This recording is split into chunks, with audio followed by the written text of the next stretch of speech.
नमस्कार, मैं अनु में आज हम वास्तु की बात करते हैं।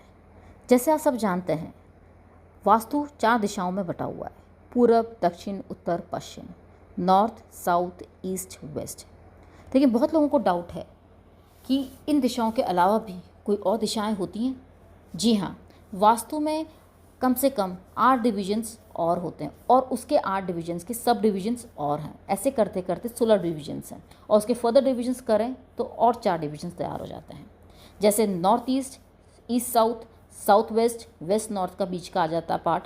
तो आप कब नेक्स्ट पार्ट लेंगे north east, south west, north west. बहुत डिटेल में जाएंगे इसमें, तो एक एक पार्ट डिवाइडेड है और सब डिविजन्स में।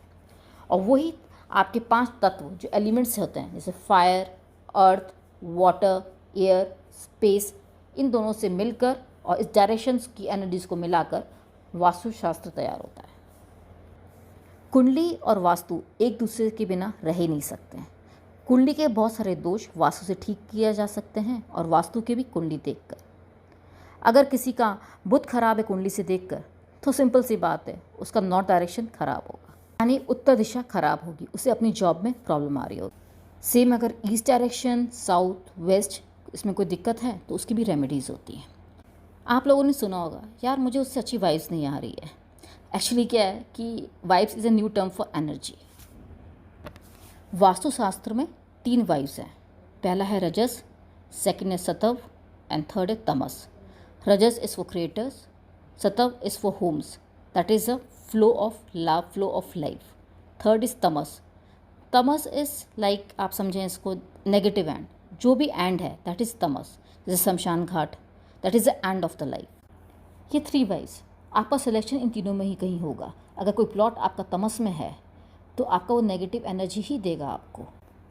देखिए, वास्तु विज्ञान बहुत बड़ा विज्ञान है और ये 45 एनर्जीज़ पे काम करता है। फॉर एग्ज़ाम्पल, कोई भी प्लॉट हो, वहाँ पे 45 एनर्जीज़ होती है, मतलब 45 देवी देवताएँ होते हैं।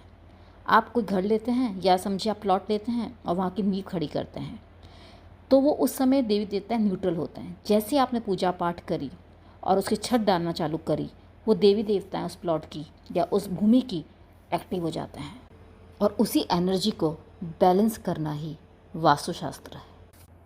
आप लोगों ने सुना होगा लोगों से, यार मेरी फैक्ट्री चल नहीं रही है, जो भी कुछ काम चालू करता हूँ ज़मीन पे बंद हो जाता है, बहुत दिनों से मेरा प्लॉट खाली पड़ा हुआ है, मेरी ज़मीन बिक नहीं रही है।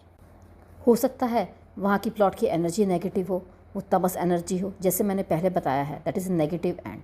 तो वो उपाय से वो काफ़ी हद तक वो एनर्जी बैलेंस हो सकती है। आप लोगों ने स्वर विज्ञान का नाम सुना है नहीं, लेकिन हाँ, मैं कुछ बता दूँ आपको। लेफ़्ट एंड राइट नाड़ी के नाम सुना, ईड़ा नाड़ी या पिंगला नाड़ी? जी हाँ, ये भी वास्तु में बहुत बड़ा अपना योगदान देता है।